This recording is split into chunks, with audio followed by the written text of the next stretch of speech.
On this episode of the Circle of Fists, we are doing the high-tone JP50.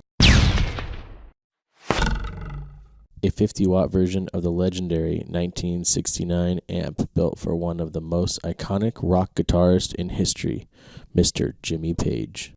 Proper design and layout, premium components, and superior build quality put the high-tone JP50 in a class all of its own. Standard with premium SOZO capacitors and available with NOS mustard caps. The JP uses a different approach than the other amps. The back end of the preamp is mostly normal, including the tone stack.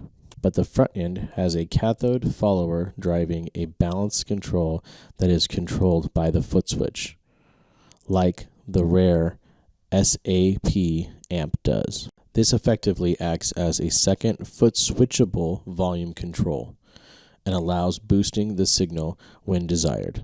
High-tone has taken a few slight liberties with this amp, for example, making the presence control function as per normal and electronically switching the balance instead of sending the guitar signal out to the footswitch. The high-tone JP50 weighs 50 pounds and dimensions are 30 by 16 by 16.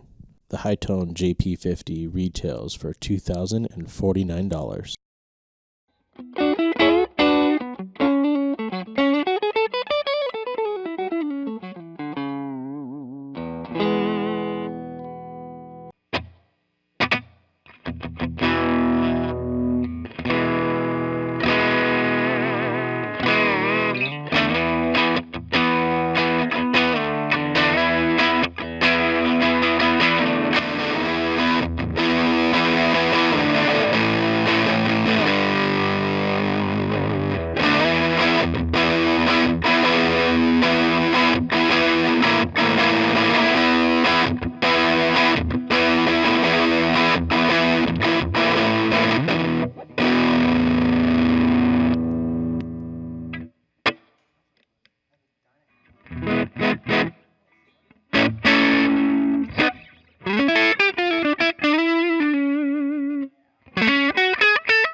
Alright, so today we did the high-tone JP50 head, and this is Rob's head, so an amp. So Rob, take it away as far as specs and stuff like that. Okay, so it's really simple. It's actually a little simpler than your stock high watt, which has 4 inputs. This has 2, a high and a low input. There's a foot switch for balance control, which I think the way it was used was to daisy chain into other amps to drive those, and you can use that foot switch as a volume and gain cut. So it's almost like a 2-channel amp, but it was not, obviously. So basically it's a stock, high watt, 50 watt, with some tweaks, an extra gain stage. I think there's an extra preamp tube in it, and just a really hot, loud, powerful, punch you in the gut, high watt. But there's a little bit of Marshall flavor in there for who it was built for, and other than that, it's just straight high watt madness. Right. So. And it was built for? It was built, so this is a clone of an amp built for Jimmy Page. He used from 69 to 71, he was a high watt guy. So of course him along with Pete Townsend and David Gilmour. So this is the JP head, and it is a 100% recreation of that circuit. Awesome, very cool. Cool, so let's go through what you guys think of it. We'll get back into some more of the story stuff. So okay, I'll start. Yeah. First thing I wanted to do was because I had high expectations for this amp. Coming in, there's certain things about, you see a lot of gear, and when something's quality made, and you can tell by just little different things on it. So I had a high expectation, so I didn't do a whole lot of just jamming. I wanted to actually go through the amp. Swept the different EQs, really liked them, really liked the way they responded. Really felt the fullness of the bottom without it getting too just muddy. Yeah. I don't even know what it would be. It really got big without getting too crazy, and I liked it. While it was clean, tried a different thing. It has a beautiful, it doesn't have a whole lot of color to it. So you get a lot of the color of your instrument, which some amps are known for their color. You know, oh, Boogies sound like this versus Marshall sound like that, or Fender sounds like that. I didn't get a whole lot of color at the beginning, or just out of the amp, changing up what I had. I like that.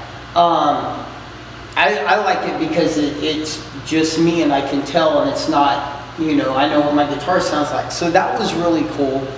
It really reacted well with my pickups. It cleaned up incredibly nice.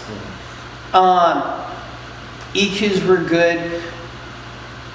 I liked everything about it. When I started getting it a little bit gainy, the only thing, because I think this is top to bottom a knockout, the only thing I would change on this, and I'm a 50 watt head guy, so I'm used to that. And before I would change anything, I'd like to run it through my cabinet to see how, because I know how my speakers break up. Right. On the cabinet we were running through, I wish that the gain knob would have went to 11. For what it was built, what it was modeled, home run, like point over third base, Right. home run out of the park. For the cabinet I was playing for, I would have liked to have just that little extra push over the cliff. Yes. But I might get a little more breakup on my cabinet. Right. Might not need that, or simply, perfect example. This is a prime candidate for the Klon pedal, or for something that just gives a little bit of boost, a little bit of oomph and tone, and I think it's a knockout. I think everything about it felt good. Every time, every knob you turned felt good. So, you know, it's a little transparent. If they wanted to color it a little bit, it wouldn't have hurt me. But I like the fact of knowing what I'm going in is they just built a really high-end, clean, good piece of gear. Okay. Chris? Me personally, this is my favorite thing that we've done on the Circle of Fish, just because of how instantly, not only how instantly fun it was, but there was just things in it that, it was kind of like the Becker guitar and just made you excited to play it more.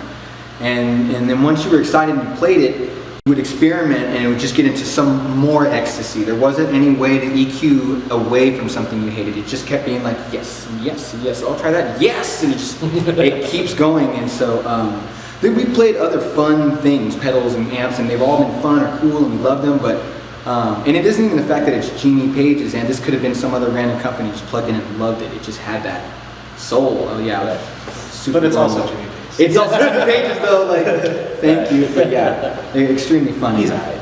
Yeah. And what Billy said was great with the clean. I loved how the clean went super, extremely dreamy clean, like very. Oh. Man, yeah. Yeah, I need a rag after this.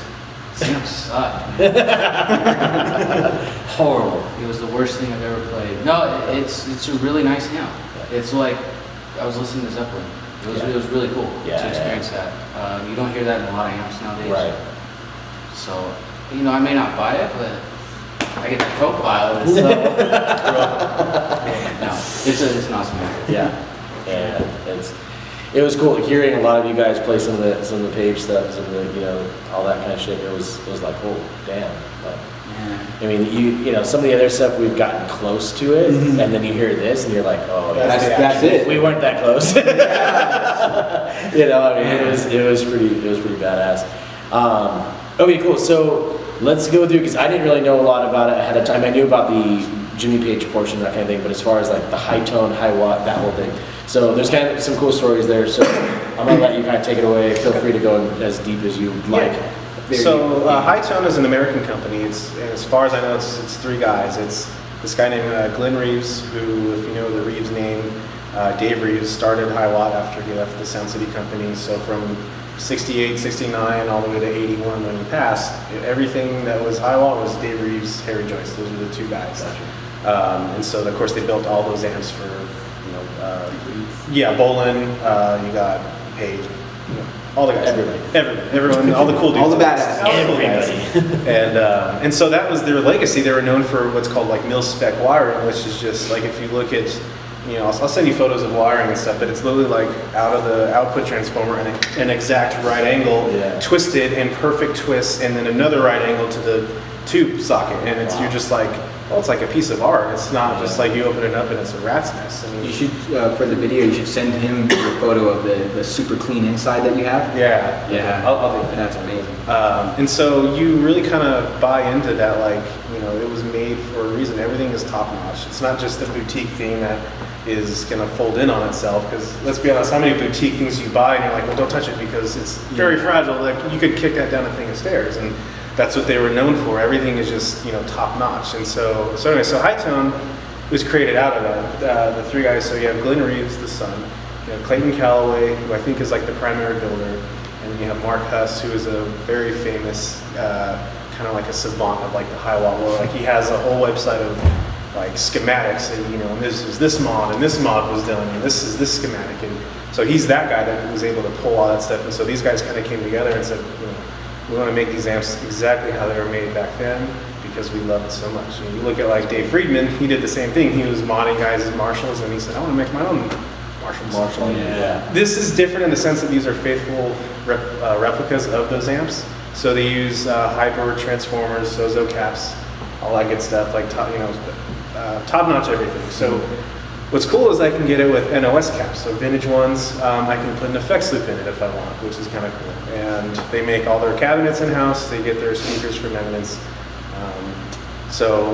Not paid to say any of this. I'm just like out of the love of anything high watt and the whole lineage of that. Like, it's cool. And so yes, you have companies like Royal and the modern high watt who have now got their, you know, whole name back together as of this year, which is awesome to see, because, you know, there's a million Marshall companies and Fender companies. You know, as far as high watt goes, there's not a lot. You know, and so they're just letting each other just kind of coexist, and they're not messing with each other. Yeah, and I think the more of that love to share, the better, because you can buy into this kind of legacy. So it's either like before you're like, oh, I like Marshalls or like Fenders. It's like, well, there's this other guy. You don't have to have a Vox, you don't have to have a Marshall. There's this high watt. And like, well, what does it do? Oh, it's just a loud, clean, like, it's almost hi-fi. Mm-hmm. It really is. And so when you hear about all these stories, one of my favorites is Pink Floyd were touring, and I think it was the Animals tour, and he would bring like 6 high watt full stacks with him, and he probably wasn't even plugged into the PA. Like, the roadie said, hey, you were so loud, like, I just let your amps do their thing. I wasn't even hooking you into the PA. It's like, dang, well, I mean, this is what dream though, isn't it? You could just lean back in the sound and go, nope, pushing you up. And so anyway, you know, the whole thing with me buying this amp specifically was, yes, it's the Page thing, but also it has this breakup to it. You know, it has this it almost gets fuzzy, but it's a fat, clean breakup. There's almost a lot of things going on, and it projects. Like, this room is probably good, almost 50 feet deep. And so we were standing in the back, and it just got bigger. It didn't wash out, it didn't get thin. You know, and so the bigger the room, the more it's able to breathe. And I've never heard that in an amp. I've never heard an amp physically shake windows. You know, I have a Plexi at home, but that's a very mid-spiked, very focused amp, very tight. And that does its thing with sheer volume. This thing really just, all right, uppercut. And it just, the whole room is knocked on their feet. And I couldn't believe it. And you can get that in 100 watts if you're stupid enough, you know, and then they make a 200 watt head if you want. And so that Trower riff? Yeah. That Trower riff was in the back of the room, that Trower. Yeah. It's the one. Everything. So, and how I run it, this is my main gigging amp now. So how I run it is I push it with a Paul Cochran Timmy, which is a, you know, transparent boost. And that just gives it a little bit more gain, because I don't need a lot of gain. I want to just give it just a little bit. You know. I have another question. Do you still have your tone bender? Yes, and it sounds great through it. You ran it through there? Oh yeah. So the other thing is, these things eat up pedals, and it's a perfect canvas for that. Which is, you know, Gilmore is a perfect example. He would big muffs and tube drivers and his echoes, and it was always simple. It was always like 2 amps. Yeah. It was always like just 2 high watts, like stock, whatever. Nothing crazy. Yeah, and we're still like trying to find the settings. Like, maybe you had the treble on and shit like. And so for me, you know, I'm 100% flow with it. I'm biased because it's mine. Right. But it's something I've been chasing for a long time, and I didn't realize once you actually have the kit, then you get out what it's supposed to give you. And I can't believe that, you know, you normally think, oh, it's just another amp or whatever. You think, oh, well, you know, your tone's in the hands or your pickups or your pedals, but when you actually get something of, you know, where your whole signal path is just dedicated for like quality, or you know, things are set a certain way, and it's a unique circuit all on its own. That all kind of comes out, and you really feel that punch, and there's nothing else like it. I can't think of anything. It doesn't have that flavor of this or that. It's like, no, this is just a high or high tone, you know. So I could go on for days about it, but I probably. That's awesome. No, you're good. You're good. Okay, so price-wise, you said it started at. It's $2,049. Okay. So if you look at it, I mean, what other hand-wired amps are $2,000? You know, a lot That of them. tone. Yeah, and especially that sound. So you can get, you know, Fender makes amps that are $3,000, $3,500. Right. You know, so you're buying the name a little bit. You're buying the labor, of course. So it's competitively priced. If you think, you know, $2,000 for a hand wired at the angle, the head's about $2,000. Yeah. So you know, depending on what your flavors are, it's you know, it sits right in there. Yeah. So, and no retailers or anything. You buy from the website. The guy makes it.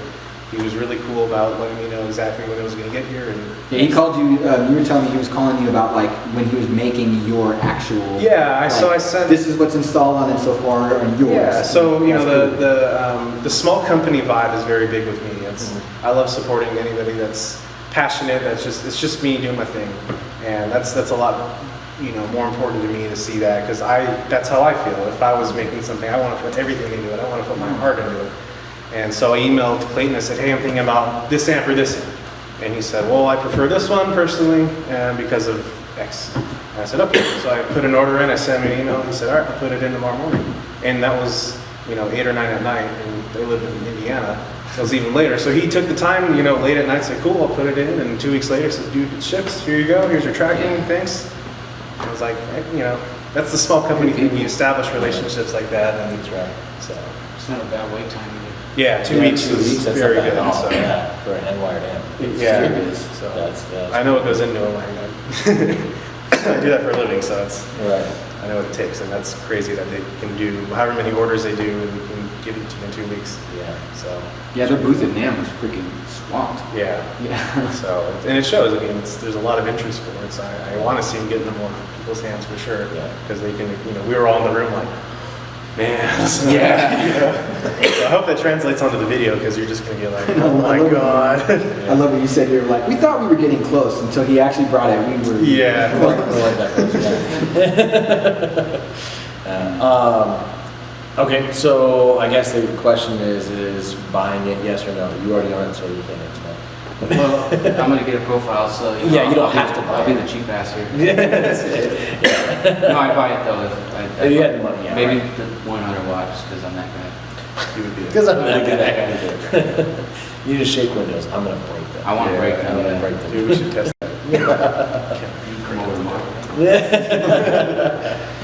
Yeah, basically, same thing. If I'd be happy with a 50 or 100, I would definitely buy it. And probably the 100. But the 50 sounds great. If they only had 50s, I would not complain. The only thing I would do, just because I'm such a pedal junkie, is I would buy the loop. But even then, I still would just run it into, like, if it didn't have a loop, I'd be like, man, it's cool. Yeah. It sounded great like that. Okay, cool. Yeah. Yeah, that's just if I had the extra money to kind of like, well, throw you $2,000, let me throw another, can you put a loop in there? Yeah. If not, I'd be like, it's still perfect. Yeah. It's still for a loop, so yeah. Bill? I have to say honestly, yeah.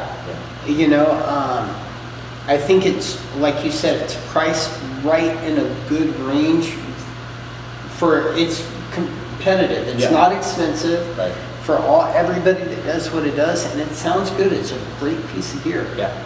Absolutely. You know, I wouldn't say it's a steal of the century, but if I wanted a good workhorse amp that I could count on, There you go. especially knowing it's wired that way, put together on old circuits, you know, that stuff just lasts. Right. Absolutely. Cool. All right. So that's the high Hell tone. yeah. Awesome. Boom. Done.